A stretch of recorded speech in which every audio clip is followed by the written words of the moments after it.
Si Montpellier a espéré toute une saison un public nombreux, en plein été sous le soleil, mais auréolé du titre de champion de France, le MHSC attire enfin les foules pour un entraînement à la Mosson devant 4000 personnes qui espèrent bien revivre l'an prochain une aussi belle année avec la bande à René. On va essayer de défendre le titre, ça va être dur avec Paris, mais on va essayer de défendre le titre jusqu'au bout, le plus longtemps possible. Et la Ligue des Champions, faire un exploit, ça pourrait être bien.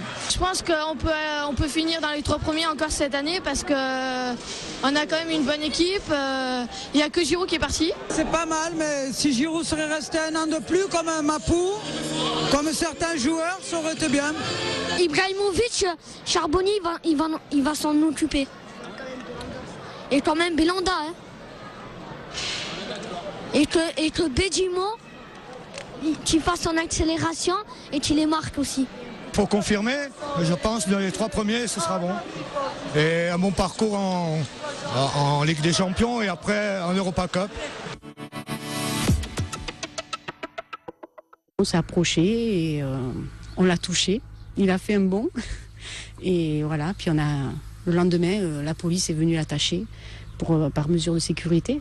Fin d'aventure heureuse pour le lama abandonné de Marguerite. Retrouvé dans les vignes mardi par une habitante, cet alpaga, sourd et aveugle, a très vite suscité un élan de solidarité dans le village. Le riverain qui avait découvert l'animal donc s'est proposé pour le nourrir puisqu'elle possède des chevaux. Un autre riverain est arrivé, puis en discutant, on s'est aperçu que la personne nous a dit moi j'ai un chenil inoccupé à l'arrière de ma maison, ombragé, et la solidarité a bien joué au niveau des agriculteurs pour nous donner des ballots de paille et puis de l'eau.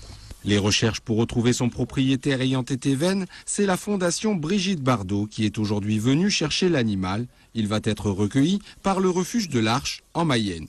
C'est un centre d'accueil pour animaux sauvages ou exotiques comme celui-ci. Donc dans un premier temps, il va y avoir une observation vétérinaire et puis ensuite il va bien évidemment avoir des soins individuels et il sera mis en contact avec des lamas adultes. Et ce qu'on espère, puisque l'animal est aveugle, c'est qu'il puisse trouver un adulte qui lui serve de guide ensuite, qu'il puisse avoir un référent. De quoi soulager la police municipale de Marguerite qui, après les serpents, truies, tortue ou cormoran, voit à contre-cœur son tableau de chasse enrichi d'un alpaga.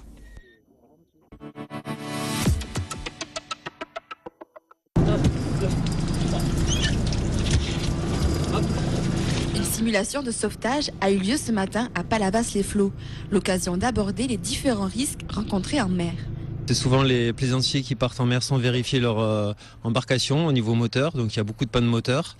Ou bien des voiliers qui tombent en panne moteur mais qui du coup savent pas toujours utiliser leur voile, donc c'est dommage.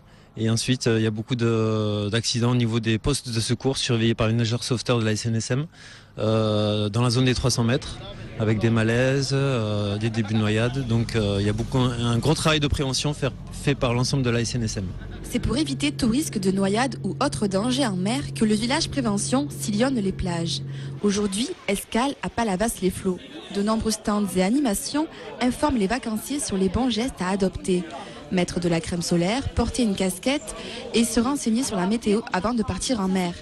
Le village prévention, c'est aussi la possibilité de se former aux premiers secours, une façon d'apprendre dès le plus jeune âge à sauver des vies. Combien de fois? 100 fois?